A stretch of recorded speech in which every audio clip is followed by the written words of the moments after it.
We're delighted to have you here to learn about the West Virginia Wetland Rapid Assessment Method. The goal of this class is to have you familiar with how WVWRAM works and to have an understanding of what the regulated community is going to be doing. And we won't strive to have you leave the class saying, yes, I can definitely do a WVWRAM assessment, but more that you would be able to review a submission that would come in and have an understanding of how it all works. But those of you who want to dive deeper, we do have lots more materials available, and we're happy to go in a little deeper if you want to leave actually knowing how to do one. That would be great. So we're going to start with just a quick overview. We're just going to talk about what wetlands are and what WVWRAM is. And to review the definition for the Clean Water Act, which was developed by the Corps of Engineers and EPA, wetlands are areas that are inundated or saturated by surface or groundwater at a frequency and duration sufficient to support, and that under normal conditions do support a prevalence of vegetation typically adapted for life in saturated soil conditions. Some of you probably know this by heart. Some of you probably saw it a while ago, but just remembering it is about hydrology, inundation or saturation. It's about vegetation, hydrophytic vegetation, and about hydric soils. Those are the three big elements that we're concerned with in defining a wetland. In terms of protecting wetlands in West Virginia, the primary laws that DEP and the Corps of Engineers are concerned with are the Clean Water Act of 1972 and specifically the 2008 Mitigation Rule and the West Virginia Water Pollution Control Act. So the Clean Water Act gives us federal laws to help protect our wetlands. The West Virginia Water Pollution Control Act allows the state to take state jurisdiction of wetlands whether or not the definition of waters of the U.S. has been jerked this way or that way or who knows where. And it gives us that security that, in fact, all wetlands in the state are protected, some under state jurisdiction, some under federal. The catalyst for developing the West Virginia Wetland Rapid Assessment Method was that 2008 Mitigation Rule. And you might say, we are many, many years out from that. Why are we so late in complying? Well, we're getting there. And there are many other states that are in that process too. So we're kind of in with the rest of the states about to comply with that rule that came out some time ago. And specifically, this is about no net loss of wetland function. We used to have no net loss of acres. Now we want to have not just no net loss of acres, but no net loss of wetland function. So West Virginia has been in compliance with that mitigation rule for streams for some time, but we are still not in compliance for wetlands. And so that's what this whole WVWRAM method is about. WVWRAM was developed at the request of the interagency team, and it will be an input to the new stream and wetland valuation metric that is going to be hopefully public noticed in the near future. There's some pretty basic needs why we had to go from acre per acre to function. And just to kind of visualize this, here's a 10,000-year-old peatland on the Otter Creek Wilderness, full of rare species with deep organic soils in a headwater area, highly functioning wetland. At this point, even with following every possible rule in the Clean Water Act, it is perfectly legal to replace this acre per acre with an excavated pond filled with cattails that has almost zero habitat value, very little water quality or other function. Similarly, right now it's perfectly legal to take a coal refuse pile wetland and use that to replace acre per acre a high quality fen that, again, with the organic soils and extremely high function. They're both emergent. They're both herbaceous vegetation. So there's no way to ask for more mitigation from the fen than there is for the coal refuse pile. So in fact, wetlands do lots and lots of things for us, and we would like to have mitigation somehow commensurate with the function that wetlands are providing. And one of the big things they provide, especially in West Virginia, but really anywhere in the world, is biodiversity. And to kind of visualize this, wetlands make up only less than 1% of the land area of West Virginia. On that tiny percentage of land, they hold 23% of our species, 44% of our rare species. It is a phenomenal bang for your buck to protect a wetland area in terms of biodiversity. Because West Virginia has so few wetlands, because we're a mountainous state, they're even more important for biodiversity than they are in some other areas where wetlands make up a bigger proportion of the landscape.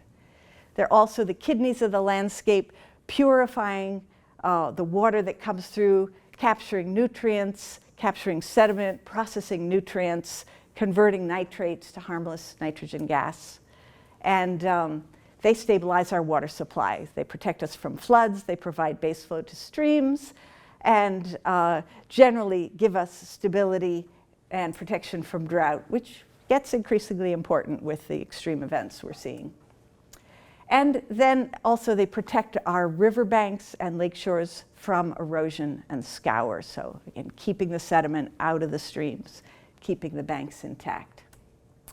So a brief timeline of how WVRAM was developed, just for those I think there's only a few of you, Brian Bridgewater maybe, who was here from the beginning with all of this.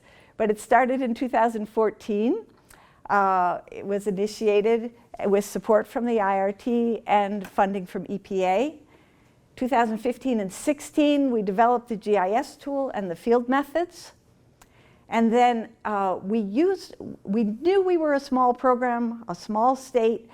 We knew we couldn't do a whole lot of field testing. So we tried very hard to just build on what was already out there. And specifically, we drew heavily on the most advanced programs at the time in 2015, which were in California, Oregon, Washington, Minnesota, and Ohio, and also NatureServe, which is the Natural Heritage Umbrella Organization.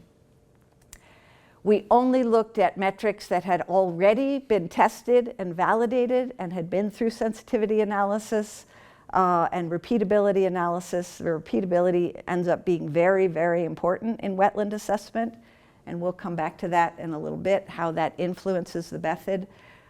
So we looked at metrics that, in fact, had gone through a lot of vetting beforehand. Then we spent 2 years field testing here in West Virginia to make sure those metrics actually worked here. And then after the field testing years, we had peer review by a number of expert organizations, including the Corps of Engineers.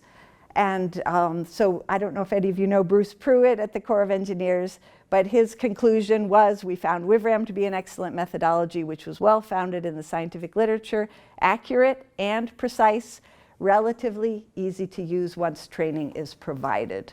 So we know that people need training because there's a few things about WVRAM that a wetland delineator wouldn't just know. And we'll be learning a few of those skills in the next 2 days. So then in 2020, we had the public notice at DEP, which Brian led, and that was a successful public notice. And so DEP then adopted the method as an official state method. And we also began our probabilistic statewide monitoring program so that we could understand the status and trends of wetlands in the state. And in 2023, we are looking forward to the public notice by the Corps and eventual adoption for Clean Water Act enforcement. So that's our history. How it affects permit review, it adds a step. So we've gone from acre to acre to wetland function, and that means there's an extra step involved in permit review. And it's the same way that you review the functional assessment of a stream instead of just going foot per foot. Now that will be happening for wetlands also. There's no difference in when it's required right now. It's required just the same time, anytime the Clean Water Act is triggered. So permanent impacts to wetlands or conversion of woody wetlands to emergent wetlands, and it's not triggered for projects with temporary impacts less than a year. Anytime that 401 or 404 is not triggered, WVRAM is also not triggered. So there's really no change there. It will be an input to the SWVM. Okay, so then how WVRAM works.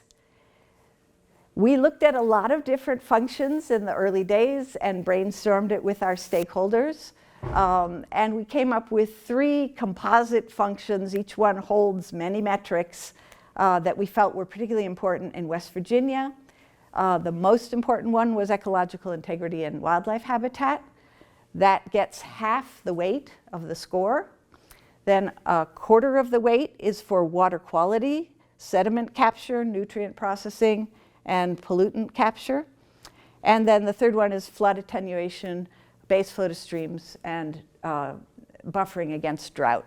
So these 3 functional areas are assessed with physical, chemical, and biological metrics. There are 65 metrics that go into the regulatory score, and it's those 3 areas. For the intrinsic potential of the wetland, we look at vegetation, soils, and hydrology, the 3 components of a wetland. Then there's also the landscape, the surrounding area, where we look at buffers and the contributing watershed. WVRAM has 2 parts. There's a GIS tool, which evaluates all 65 metrics, and then 30 of those metrics are improved with a field assessment. You cannot get a WVRAM score just with a field assessment because you only get 30 of the metrics. You have to have the GIS score as well. So there are 2 scores, and they are combined to give you the WVRAM score. And this is how the workflow looks. Go out and do your rapid field assessment. Then in ArcGIS, you draw an attribute and quality control your wetland mapping. You load the polygons to the GIS tool. You get an email back with the GIS score. If it's a very simple wetland, you don't have to use ArcGIS, but for most complicated ones, you do. So this is where the environmental consultants come in because they have that capability. Meanwhile, you're entering your field data into the WVRAM database. In the WVRAM database, you import the GIS results and calculate your final score, and you input that to the SWVM. So this workflow is kind of cool because you can separate out the GIS part and do desktop scenario planning. And this allows us the really key part of getting proactive about wetland protection. So we would like people to be able to know what they're getting into long before they get an option on real estate or think about in the first stages of planning where their pipeline corridor's going, where the new Walmart's going in. We want them to be able to estimate before they've actually contacted a property owner and see what kind of mitigation they'd be getting into in hopes that they will avoid the expensive and thus high functioning sites.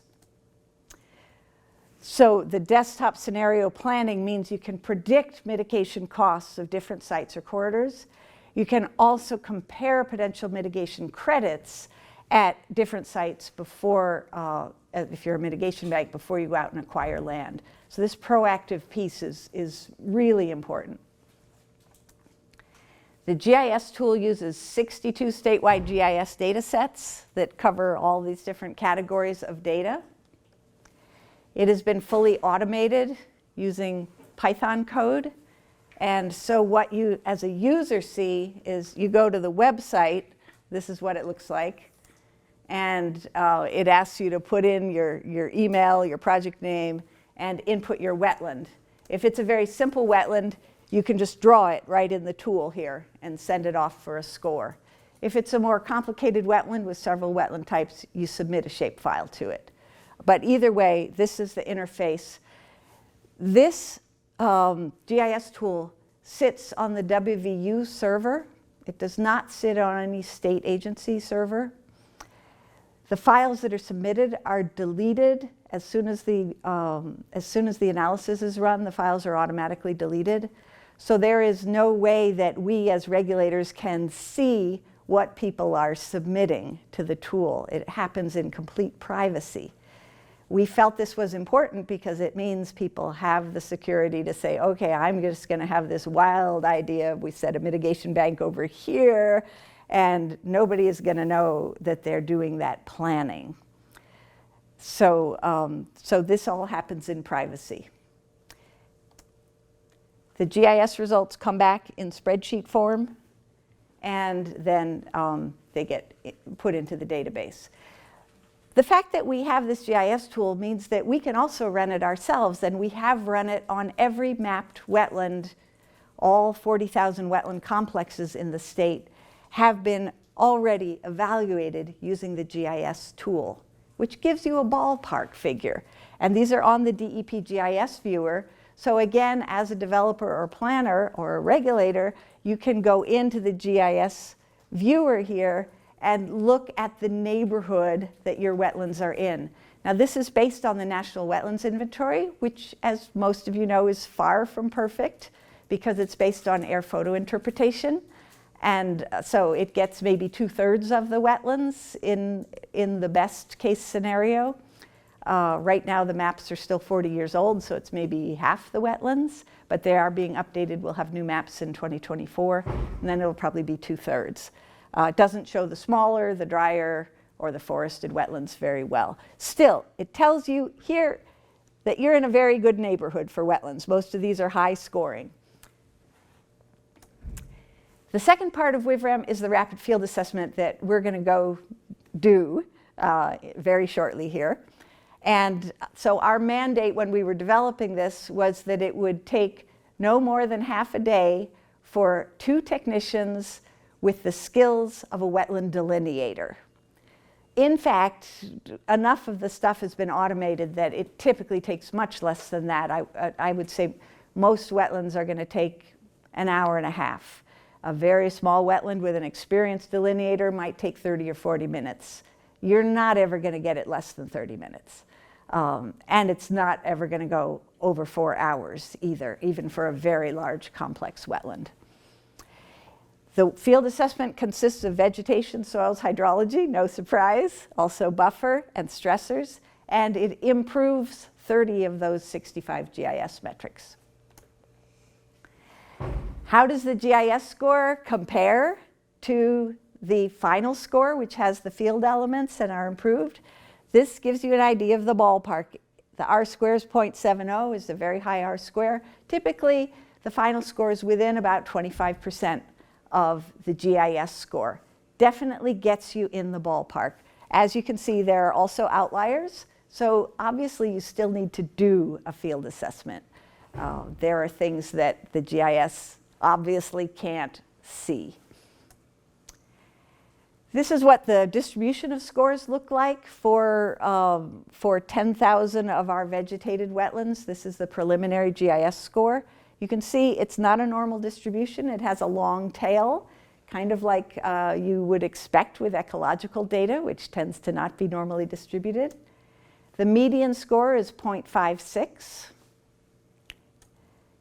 The emergent wetland, that would be herbaceous wetlands. The mean score of herbaceous wetlands is 0.47. The mean score of forested wetlands is 0.68. And then there's that stuff on the long tail out there, the really super high scoring stuff. So 98% of our wetlands in West Virginia score between 0 and 1. If they score above 1, they are of special conservation concern with globally significant biodiversity. So if we look again, this is the area of wetland in West Virginia. Our total area is 24,000 square miles. We've got 156 square miles of wetlands. If we expand that tiny sliver to look at the universe of wetlands, here's our universe of wetlands.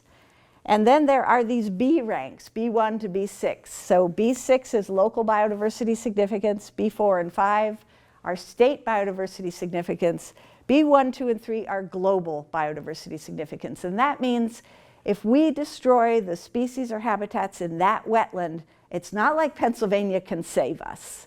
It's our responsibility. We have things that really are irreplaceable. There isn't really a way to mitigate for globally significant biodiversity. If you diminish its range wherever you have it, it's diminished.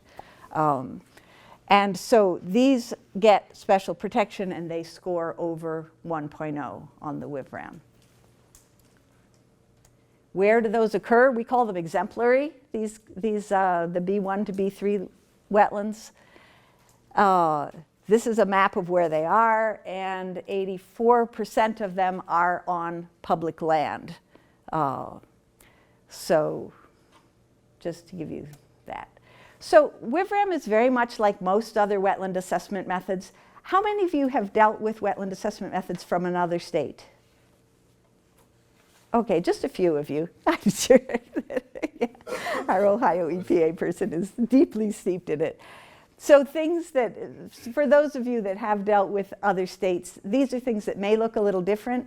And part of that is because some of this came from methods on the West Coast where they had done a lot of repeatability and sensitivity analysis. And the key thing is defining the assessment area. Thinking of the wetland unit rather than just the project area, and using hydrologic breaks. Then there's also using the National Wetland Inventory Mapping Standard as the input to our GIS tool. Some of that is new to people. And using a rapid floristic quality assessment for vegetation. That's being done by Ohio, and I think you have your VIBI, and also by several other states, and Minnesota has really pioneered some of that work. And then soils. The soils work we have such a strong NRCS here in West Virginia. They worked with us very closely for several years to develop the soil metrics, thinking specifically about what makes for wetland function. We were able to greatly simplify what you have to do with soils, because in fact there's a lot of different kinds of wetland soils. There's a huge diversity. All those soils are good. When it comes to wetland function, what really matters is how much organic material is there, and is the soil disturbed or not. So those two things are all we look at with soils. You don't have to get deeper than that. And we'll practice a little bit of that.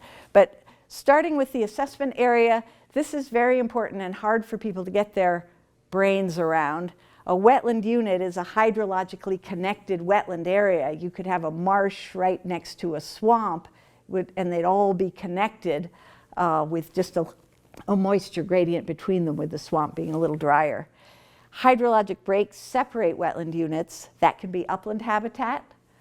It can be water level drops. A riffle in a stream could separate areas. It can be constrictions where a wetland goes under a bridge or a culvert, or a stream greater than 10 feet wide. That's what separates it, different wetland units. So here, for example, Shaw Run in Jefferson County, it runs through this, it's a nice wide culvert, it's a perfectly nice culvert under that bridge, but that does separate out those two wetland units. So you can make a break there. A lake would separate out, so you do the wetland right up to the aquatic bed, and then the open lake, which would be greater than 20 acres and more than 8 feet deep, that would not be assessed. That would be a hydrologic break. Here's an example, again, in Jefferson County on North Fork Bullskin Run, where you have the headwater wetland coming down, then there's a dam, then there's an open pond with some wetland around the edge, another dam, and then another tributary coming in, and it goes through a culvert, so you'd have 4 different assessment areas here. And here's a constructed wetland that DNR made for waterfowl. They've got an agri-drain and a berm separating these 2 units. So there is a hydrologic connection, but it's artificially controlled, so that would separate. And if you have a wide perennial stream here, that's a stream greater than 10 feet wide, that would separate. So that little wetland on the far side would be a different assessment area than this one on this side, and a culvert. So thinking about that versus project area, here's an example we did a couple of years ago of a 0.2 acre impact in a 1.0 acre wetland. there was a right-of-way coming through one arm of that wetland, and the impacted area was just that red 0.2 of an acre. So then the obvious question is, normally you don't have permission to go off your project area. And how do you do that assessment then? So what we ask people to do is, if you have permission, then obviously do the whole wetland unit. You do this whole assessment. In this case, we had permission. We could get all the way down. It was the same property owner.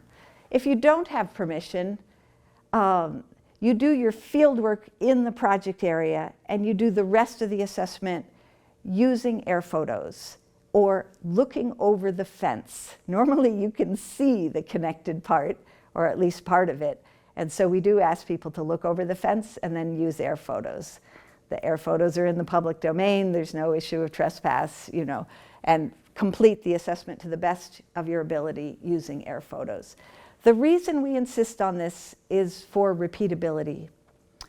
And in Oregon and Washington, they had over 200 experienced wetland scientists do repeatability studies, and they tried to do just the project area. They could not get repeatable results using their methods. When they switched to using the wetland unit, the results were repeatable with people who had training in the methods. And so looking at that result, we thought, well, this is a hard thing to ask, but if we don't have repeatable results, it's like we don't have results at all. They're not meaningful. We have to have results that are meaningful, or it's no point asking people to do this effort. So this is where we go with it. There's a ton of documentation. It's on our WVWRAM website. The key thing for users is the user manual.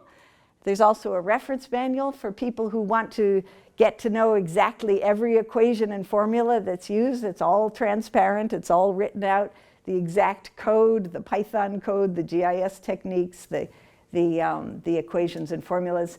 And we also have a restoration supplement for mitigation bankers and in lieu fee for people who are doing restoration that gives lots and lots of tips on how to use WVWRAM to maximize your score, which also means maximizing the quality of the wetland that you're restoring. WVWRAM can be used year-round. We recommend that you use it during the index period because vegetation is such an important part. If your applicant does it outside the index period, which is the growing season, then there's a vegetation adjustment. So basically, it's assumed that there's high-quality vegetation on the site if they do it outside the growing period for impacts. On the credit side, they have to do it during the index period because nobody does a mitigation bank and says, well, I'm starting this project in January, I'll be done by March, I can't do it. They've always got a multi-year thing. So, yeah. So for banking and in lieu fee, WVWRAM will become part of the baseline and monitoring requirements. WVWRAM is a course tool. It's a rapid assessment, so it doesn't replace the detailed performance standards. And it will be an input to the SWVM. How many of you are familiar with the SWVM? Or maybe I should say how many people are not familiar with the SWVM? Okay, there's a few people that. So the SWVM is the tool that the IRT uses, and Brian, correct me, or do you want to maybe just tell us what the SWVM is since you're... So for mitigation in West Virginia, SWVM is kind of the assessment tool that we use in Huntington District as well as Pittsburgh District. It's not required. There's flexibility for other things to be utilized, but it's the preference, I guess is the best way to put it, and it's what we use for banking and in lieu fee for credit determination, so it makes it easy on the debiting and crediting side. We'll be coming out with SWVM 3.0 public notice once we get the final version of the tool back from ERDIC. We sent back final kind of edits and draft comments to them, and so once we get that, we plan to go out to public notice with the new version, which will have, if you're familiar with the old one, where you would put in the wetland type and the acreage of impact, and then it would calculate mitigation debits. The new one will just, it has some additional input fields. I'll bring the draft one to pop up there tomorrow, so that way we can kind of go through it once we've talked more with WVRAM, and you can just kind of see where the inputs are. But there'll be a separate online, probably 2-hour tutorial on SWVM 3.0 whenever it comes out with the public notice. Great, thanks, Brian. Super. Okay, so, and we do have a website with all the documentation, all the tools, everything's on the WVRAM website. Nobody else has our acronym, so if you type WVRAM into any search engine, you'll get much more information than you could possibly use about WVRAM. Questions or thoughts? I'm really interested in your thoughts. You guys are the ones sort of in the trenches that are going to be having to look at this, having to deal with it. Anxieties you might have about adoption, just any thoughts you might have are very welcome. Plus, it's nice to have an expert from Ohio. I've been asking Matt questions all day. But yeah.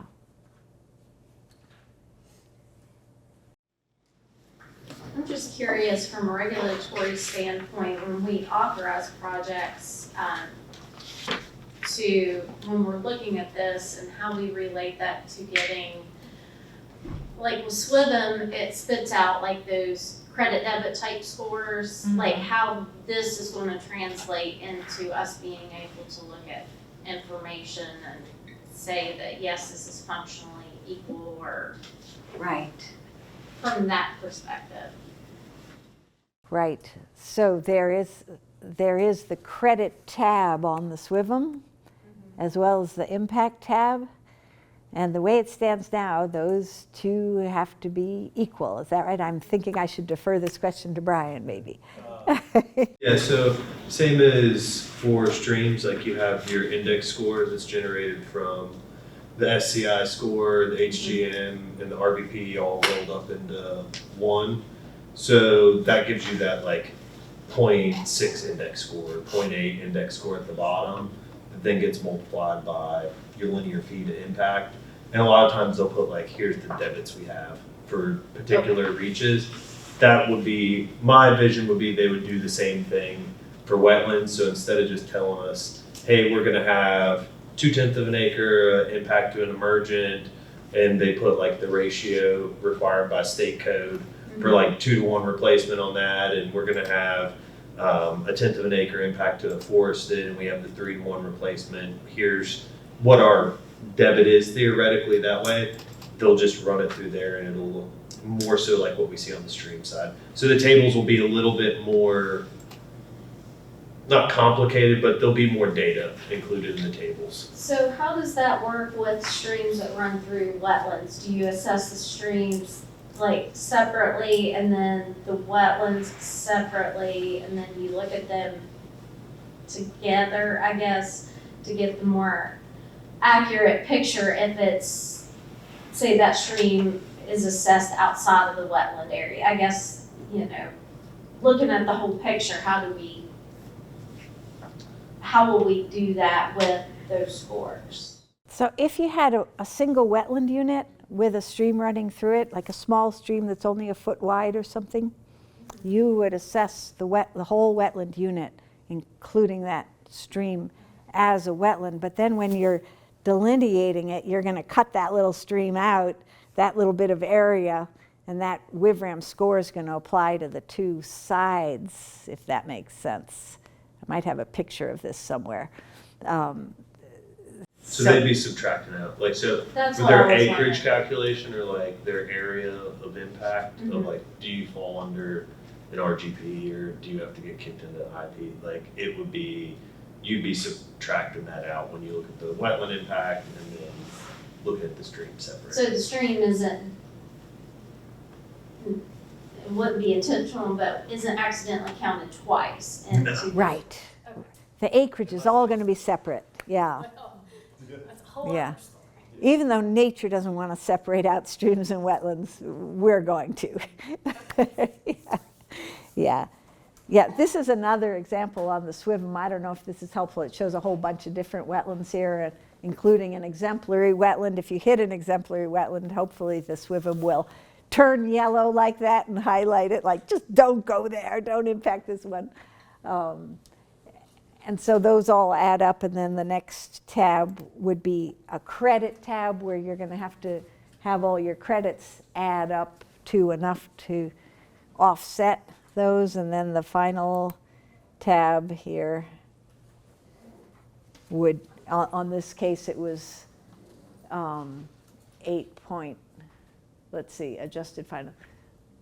So 10.1 units that had to be mitigated for the advanced mitigation was 10.18, and so it was enough in this case.